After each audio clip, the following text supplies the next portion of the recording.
Welcome to Without Fear, Life, Death, and Everything in Between, a podcast for anyone ready to embrace life's ultimate truth. It ends.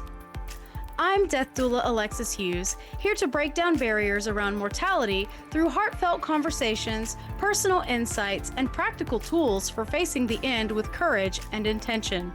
Whether you're curious about death, navigating grief, or seeking ways to live more fully, this is your safe space to explore life's most transformative topics. Together, we'll turn fear into understanding and silence into connection. Hello, welcome back. It is December, and boy, do I have a gift for y'all. We're not going to get caught up in grief today. We are going to talk about living. Maybe you clicked on this episode because you're standing on the edge of something risky. Career change, a confession, a leap you're not sure you'll survive. January is coming, and with January comes new year, new me. I'm changing everything. I'm doing this stuff. I'm going to the gym. I'm eating better. Or maybe you're just wondering, what if I'm too much? Well, welcome. You are in the right place. I'm Alexis Hughes, and this is Without Fear, Life, Death, and Everything in Between. Today, we are diving into one of the most, I think, misunderstood myths of all time. A story you've probably heard since childhood, a story that we were taught about hubris. But I want to offer you a different lens today, because maybe, just maybe, Icarus wasn't a cautionary tale. Maybe Icarus was a blueprint. So let's go back to the myth you probably know. Story you've probably heard since childhood, because everybody had that mythology phase. And if you didn't, you're a liar. Daedalus and Icarus, father and son, imprisoned in a tower, punished for daring to outsmart a king, who fashioned wings of wax and feathers to escape the island of Crete. And before they take off, Daedalus warns his son, don't fly too low, or the sea's moisture will weigh you down. Don't fly too high, or the sun will melt the wax. It's not really a story about ambition. It's a story about balance. And we all know what happens next. Icarus, either overwhelmed by the freedom of flight, full of joy, wonder, or maybe just a little teenage rebellion, climbs too high. The wax melts, the wings collapse, and he falls into the sea. It's a warning. Don't be too bold. Don't aim too high. You always say, shoot for the stars, and even if, or shoot for the moon, and if you miss, you'll even be between the stars. Don't be too much. Don't shoot too high. Don't aspire. Don't reach too high. Stay in the middle. Be safe. Except we never talk about what happened while he was flying. We forget to ask, what did it feel like to escape the tower, to break free from control, to experience the sky firsthand, to break free from that cage of imprisonment? We never talk about the laughter, because there's something that's always haunted me about that image. A boy in the sky, feeling sunlight on his face, the wind in his wings, and a joy so deep, it just split his chest open. And in that moment, he laughed. He laughed because he did something no one else dared to do. He touched the sky. So what if we've misunderstood the whole point? Or what if we choose to look at it differently? What if the fall was worth it? He knew the cost, he took the risk, he did it anyway. And in that moment, before he fell, he was infinite. So maybe we've just misunderstood or misinterpreted the whole point. Maybe this isn't a story about arrogance. maybe we view it as a story of liberation, about choosing to live fully, even if it means falling gloriously. Because maybe, just maybe, we should fly for the sky. So here's something I've learned in both life coaching and in death work. Most people aren't afraid of failure, they're afraid of success. And I've heard that so much, and I'm always like, I'm not afraid of success. Give me it, I'm ready for it. But think about it, because thriving demands visibility, it demands accountability, and it demands that we stand up and say, this is who I am.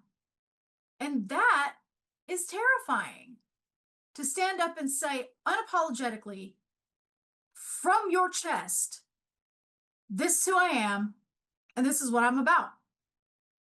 Neuroscience tells us why.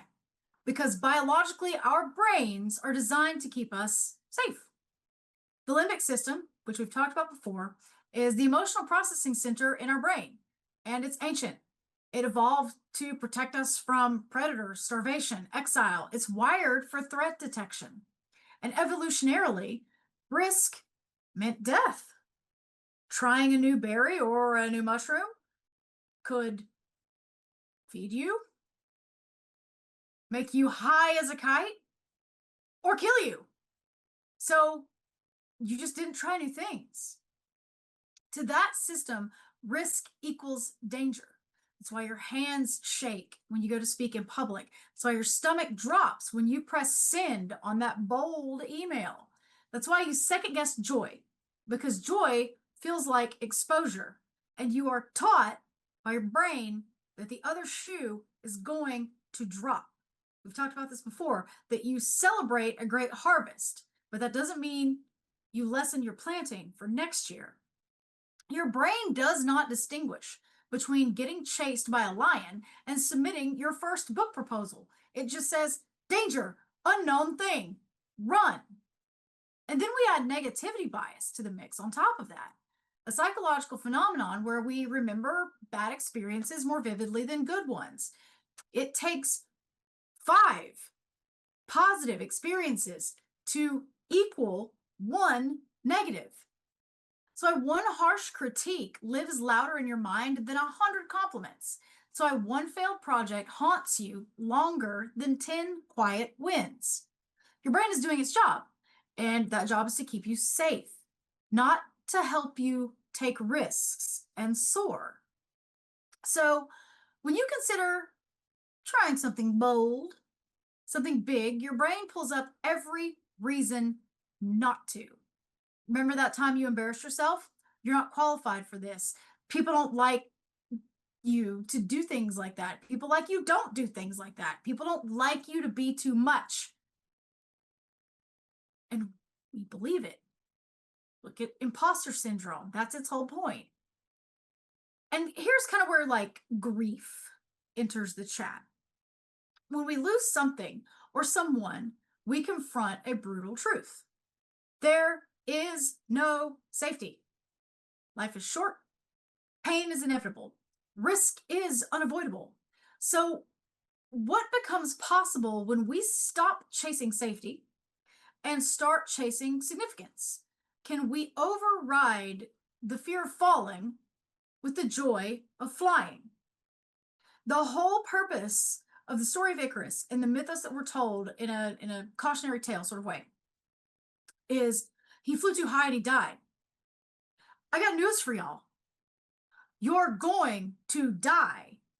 It is not unavoidable. So strap those wings on and you fly straight into the sun. Because falling into the sea, or whatever your end happens to be, is 100% guaranteed. I'm going to let that sit. Falling into the sea is 100% guaranteed. So what is keeping you from taking that risk? When I talk to my coaching clients and they take a risk and we're teeing up to do a thing, we're going to submit that promotion ask. We're going to submit that book to a publisher. We're going to take a risk. And they take the risk and they come back and tell me about it. I said, yes, but did you die? No. And let me tell you something else that I've learned about sitting at the bedside of dying. Nobody regrets flying too high. Do you know what they do regret? Never trying, never loving fully, never saying the thing they needed to say, never being as big and bold and brilliant as they could have been. When you interview top CEOs, they say the thing that sets people most apart when they enter a room is literally the audacity. Delulu, as I said on TikTok the other day, is the Salulu. Walking into a room with full big head audacity and taking that risk, do it. The most common deathbed regrets that I hear: I wish I hadn't worked so much. I wish I would told them that I loved them. I wish I'd let myself be happy. You know what I've never heard? I'm glad I played it safe. I wish I'd stayed smaller. I'm grateful I never tried. What people carry at the end of life isn't the weight of their failures. It's the grief of an unlived life. It's the risk they didn't take. And that grief, that unspoken, invisible grief, is the thief. It robs people long before death even arrives. It's been a lot. We're going to take a quick break. This episode is brought to you by the other half of what I do Without Fear Strategic Life Coaching. Let's build your legacy while you're still alive to enjoy it. If you're tired of living small, if you're done shrinking yourself to fit into spaces you've outgrown, I would love to help you reclaim your boldness. Visit withoutfeardoula.com to learn more. And if you want to do what I do in the end of life realm, I've got an end of life doula course starting in January. Enrollment is now open and seats are limited. So we will take a short break and be right back. And I am going to further encourage your audacity. Be right back.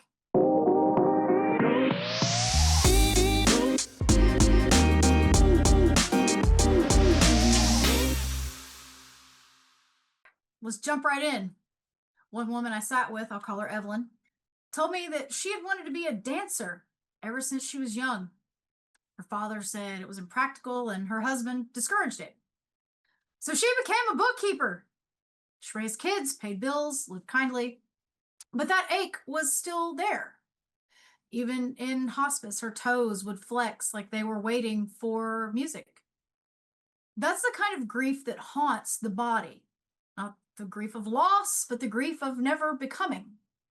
I've often heard that your worst circle of hell is meeting the you that you could have been. When we were on Giving Tuesday and I was doing a live stream, we were playing a game that focused on grief, and one of the folks in the chat said, how do I grieve the person that I'll never become, or the people I could have been but didn't? And ask yourself,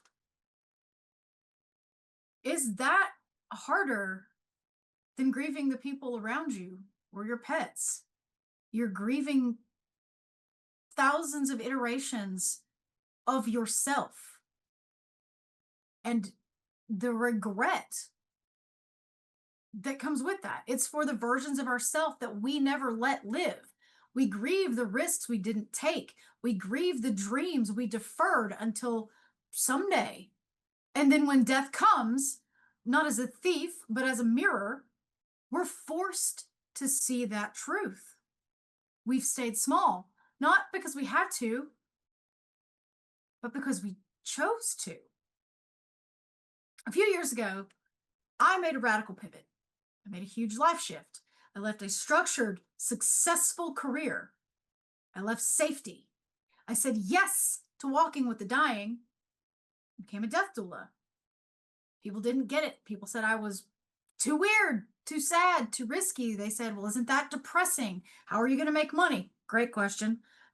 Why would you choose something so heavy? But I couldn't unsee what I'd seen by then. I couldn't unlearn the stories of the dying. I couldn't ignore the tug that said, you were built for this. And yes, Icarus moments are terrifying. I lost income. I lost friends. I lost predictability. But it also brought me here, to you, to this mic, to this moment. I gained purpose. I gained fire. I gained the privilege of walking people home, and now of coaching people to their best selves. This is a flight I would take again and again and again, because nothing beats the view of the sky from where I am right now. Let's talk about post-traumatic growth. We've covered this several times in past episodes.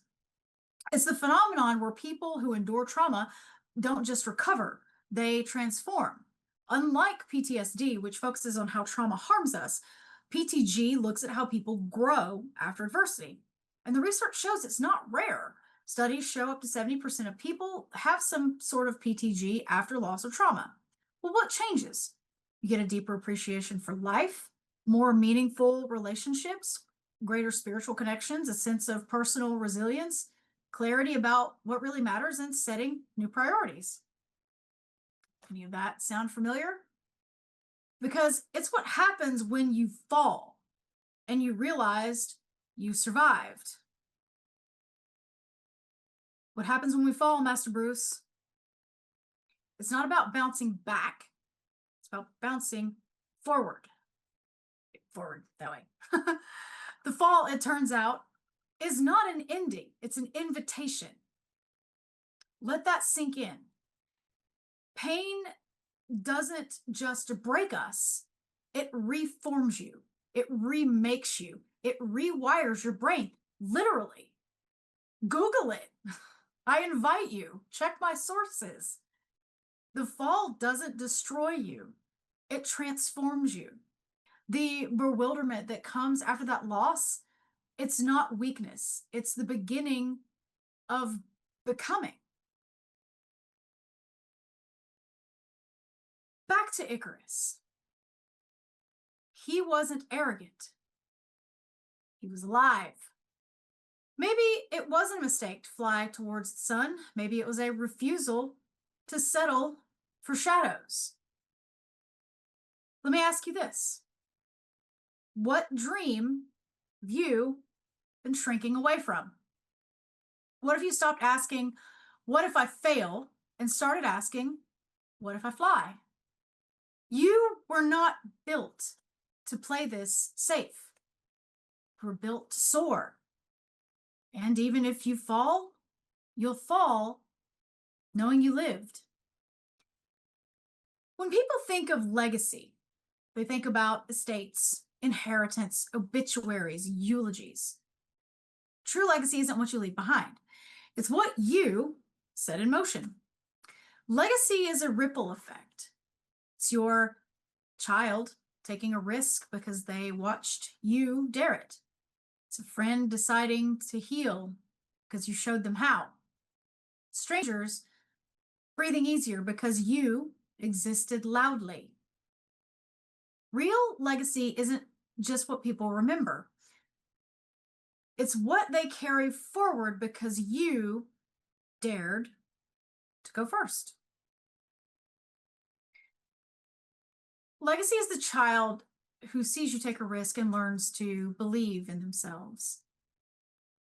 The partner who watches you take a risk and realizes they can too. It's the community that you inspire, not because you played it safe, but because you burned so brightly that they had no choice but to light up too.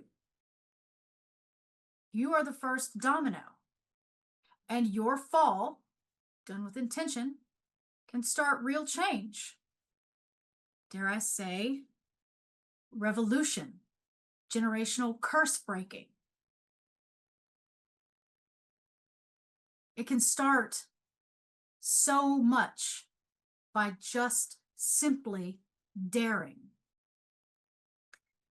So Icarus laughed as he fell. Why? Because he knew.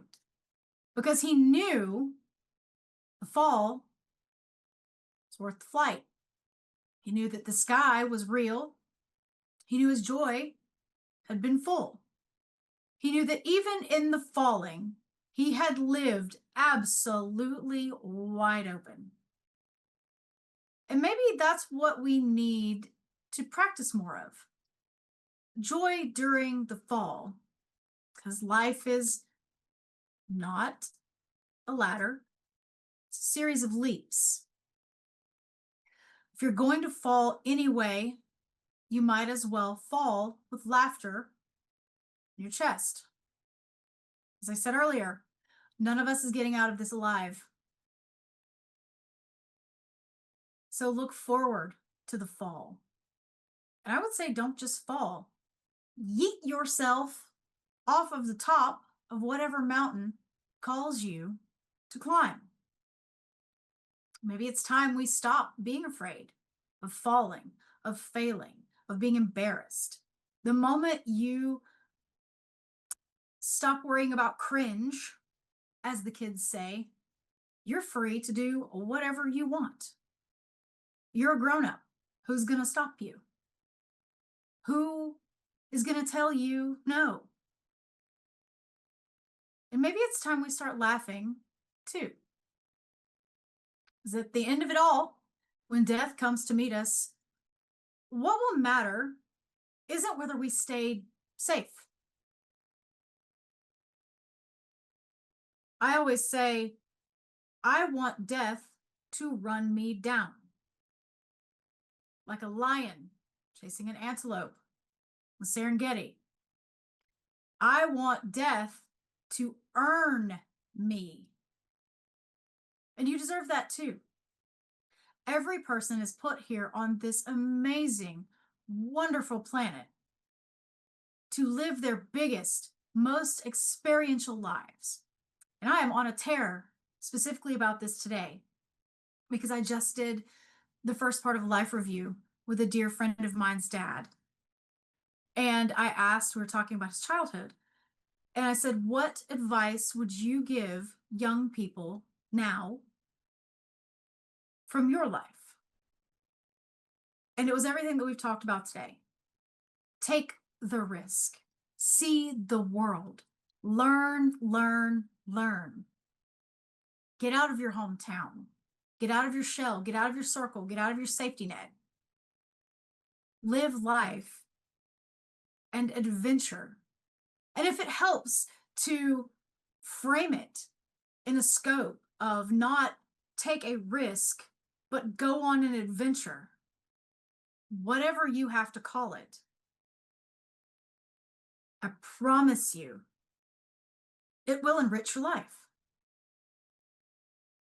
When we talk about living fully, we are talking about living without fear.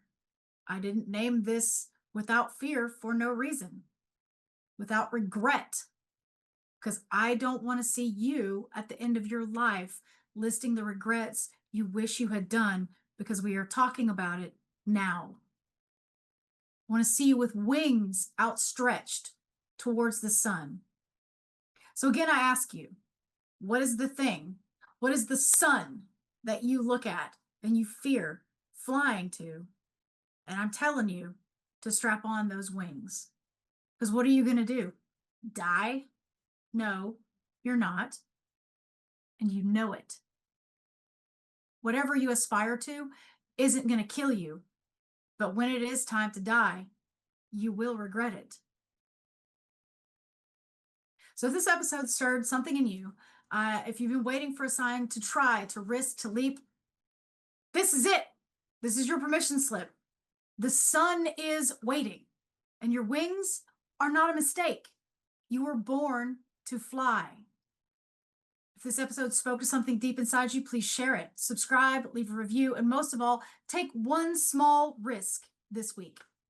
You don't have to fly all the way to the sun, but maybe you just put your toes on the ledge, over the edge, just a little. So until next time, I'm Alexis Hughes, and this is Without Fear. Do one crazy thing this week and tell me about it in the comments. See you next time.